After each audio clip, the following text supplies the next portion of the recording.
Today, I'm going to be interviewing the owner of this 190 Evo 2 Replica. Now, you might be wondering, is that not your own car? Yes, it is. For those of you that don't really know, this is my personal vehicle, a 92 190E. And today I'm going to go over why I drive this car, how I built it, what I do to afford it, and of course, how much it costs to build one of these so that maybe you too could build an Evo 2 Replica. Let's get into it and find out why I drive. It's about time I do one on myself. Thank you, Scotty. If you guys remember, we did an interview with Scotty recently on his Subaru GC8 Type RA, and today he's gonna be the cameraman as I sort of interview myself on my baby. This is my 190 Evo 2 Replica. Like I said, it's a replica, so this is not a real Evo 2. They only made 500 of those, and I cannot afford one because they go for like $400,000 where I live. So I thought, why not build my own? And that kind of is like, you might be wondering, why do you drive this car? Well, the reason I picked the 190E to build into an Evo 2 Replica is because when I was looking for a car, back when I bought this, my budget was probably $7,000. And then I was thinking, as I bought it, I would build it over time. And so I needed a car that was, like I said, under $7,000 to buy the base car. And I ended up buying this car for $2,600 Canadian, which is like $2,000 US. It was a rusted out 190E. And my idea was to turn it into an Evo 2 because I thought that car is a car that we can all appreciate. Like as car enthusiasts, whether you're into JDM, muscle cars, classic cars, new cars, Euro cars, supercars, even truck guys, everybody looks at this car and kind of goes like, oh, I love that car. I want a car that can kind of like bring everybody together, that everyone can appreciate, that everyone can sort of relate to as well in terms of like, this was a budget build. I'll get into later how much I've spent to build this car. Some of you guys might already know, but it was pretty cheap. So I bought the car for $2,000 and then I got the Hedgehog kit. So you might be wondering, where did the kit come from? This is from Thailand. Like I said, Hedgehog Motorsports makes the full Evo 2 kit. The kit cost me around $8,000, which is actually an insane amount of money. And I've since found you can probably get it a lot cheaper than that. But I was kind of naive at the time. So that's what I got, this kit. And it was so bad when we got it that we just threw out the front fenders. We had to get replacement front fenders. We had to get a replacement Evo 2 wing, replacement spoiler, replacement like window wing, because it was terrible. Like the worst fiberglass kit I've ever seen in my life. So thankfully Hedgehog sent me basically 50% replacement parts. Now the wheels on this car are Racing Heart wheels from Japan. Scotty actually found them on basically Craigslist here in Canada, which is Kijiji, the day that I bought the car. They're not genuine center locks. They have a cover that comes off. So the headlights are from a Japanese 190E that has the flat face. The European ones do too. And then the side markers are like 90s Italian company, I forget which one. But recently it just got destroyed by this rock as I went on a road trip to Kelowna. And as you can see, the car's got some battle scars in the front. It used to have a big front Evo 2 splitter, but I hit a blown up semi-truck tire and that ripped it off. So as you can see, this whole front bumper is like cracking and the fiberglass is coming off because, well, yeah, I didn't really have time to avoid it on the highway. So that's some recent damage that I will get around to fixing, but I've probably put 10,000 kilometers, maybe more on this car in the last 12 months or 10 months.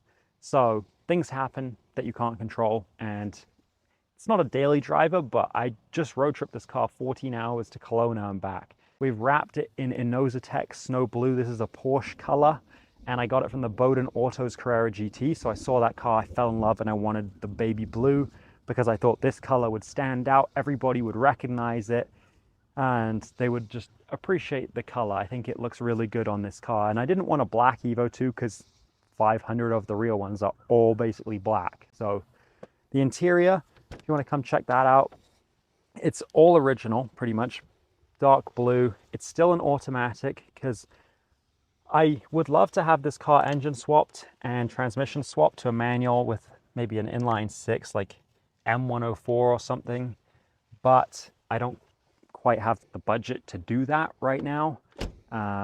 So yeah, and I want to keep the car reliable because that was another reason I bought the 190E, is I wanted a car that was reliable, and the 190E is actually very famous for being a very reliable car, like as reliable as old Toyotas. And that's actually been true. In my experience, we've done all the maintenance on this car, and I drove all the way to California, Vancouver, Kelowna twice, and it's had no issues. The alternator blew up on me once, but that was because we put a GM alternator in it because the part number was the same. That was a mistake, not the car's fault.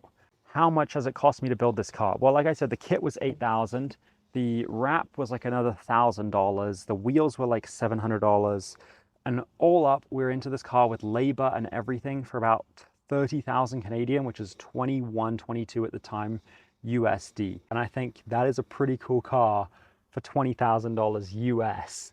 Now, if you don't know about what makes the 190 special, this, well, the Evo 2 at least, was the DTM Legend. It raced up against the E30 M3. Overall, it didn't quite win against the M3. The M3 was slightly more successful, but I think that everybody can agree that Evo 2 is the cooler looking car. Scotty, you got any more questions? No? It's kind of difficult being actually in front of the camera. Like, what else do I ask myself? What else do you ask other people? I ask other people, what are some things that you should look out for before buying a 190E?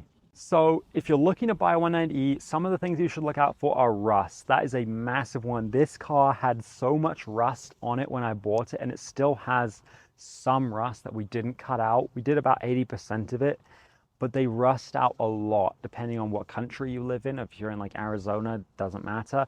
So if that's not a problem, then the fuel injection system, the CIS, basically these cars, they came with a inline 4 and an inline 6, the 2.3. This is a 2.3. They have a 2.6, which I would recommend you get the 2.6. Reliability, it's pretty even, I think. Like the 6-cylinder version, the head gaskets go a lot.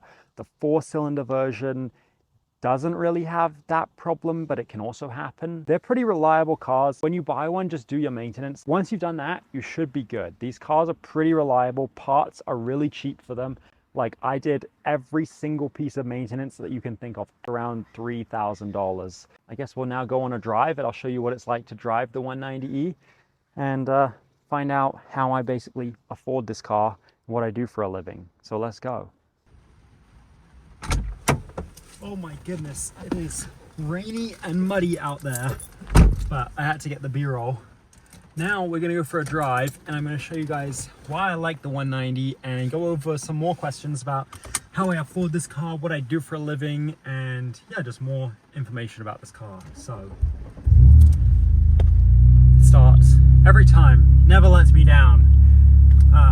So recently I added this carbon fiber trim pieces to cover the black plastic. So they're pretty nice, satin carbon, but I wanted to keep the wood on it. I have carbon for all this, but I'm not sure if I want it.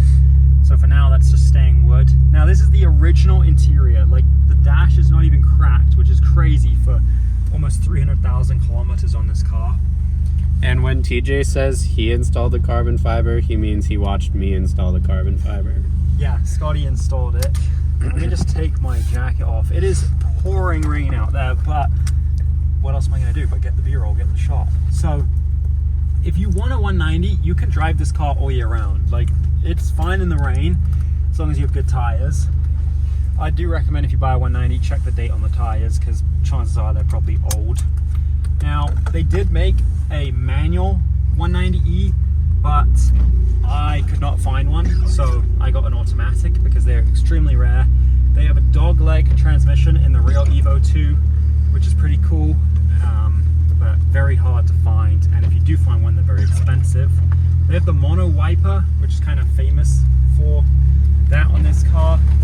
I think every 190E had a sunroof, so we have a sunroof in this car. I'm just gonna crack the windows because the problem with this car has a few issues. That was my exhaust. Now, how do I afford this car? I am just turned 22 years old, and this is obviously a pretty expensive car for a 22-year-old to have, like $22,000. Basically, I do YouTube. That's all I do right now for a living, is I make YouTube videos that you guys watch, and I post on Facebook too. So I get money from Facebook every month, and I get money from YouTube every month, depending on how many views I get. So to give you an idea, 1 million views typically pays around $100 for short form content, and 1 million views long form content typically pays anywhere from $1,000 to a couple $1,000 for 1 million views. Now, I've never had a YouTube video hit 1 million views, but I have had a few hit in the hundreds of thousands. And when they get a couple 100,000 views, you get paid around $1,500. So, as you can see, you make pretty much an average, on the higher end of maybe an average yearly salary, at least in North America. So that's pretty much what I do for a living, and this is the car that I built. The first year that I ever made money on social media, I spent all of the $30,000 that I made.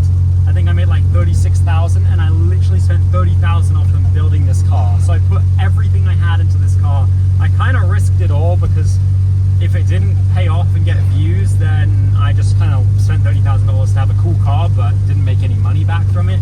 Thankfully, due to some brand deals with companies like eBay, RM Sotheby's, I've actually made the money that I spent on this car back from brand deals. So that's another way I get paid, is social media brand deals.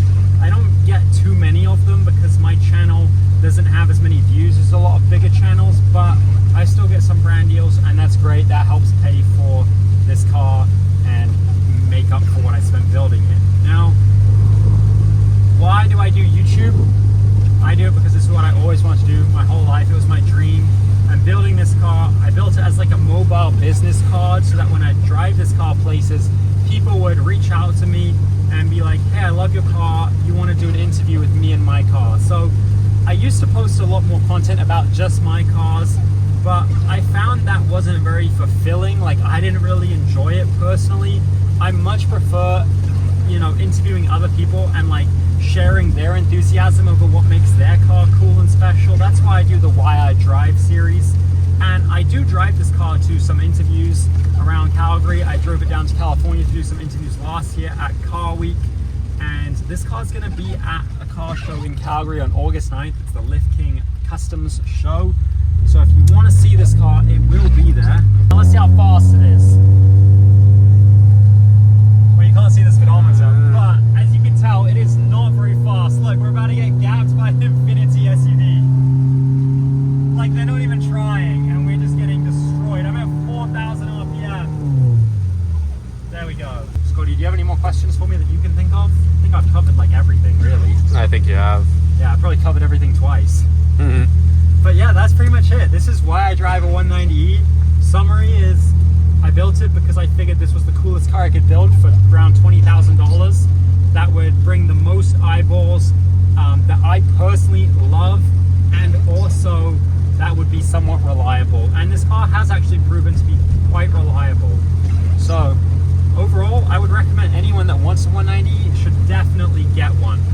Or if you want something slightly better, get a W124. I had a W124 6 months ago, and it was honestly better than the 190E. If you want a 190E, get a 190E. If you want me to interview you, then send me a message and we can set something up no matter where you are in the world. I travel lots of places to interview you guys.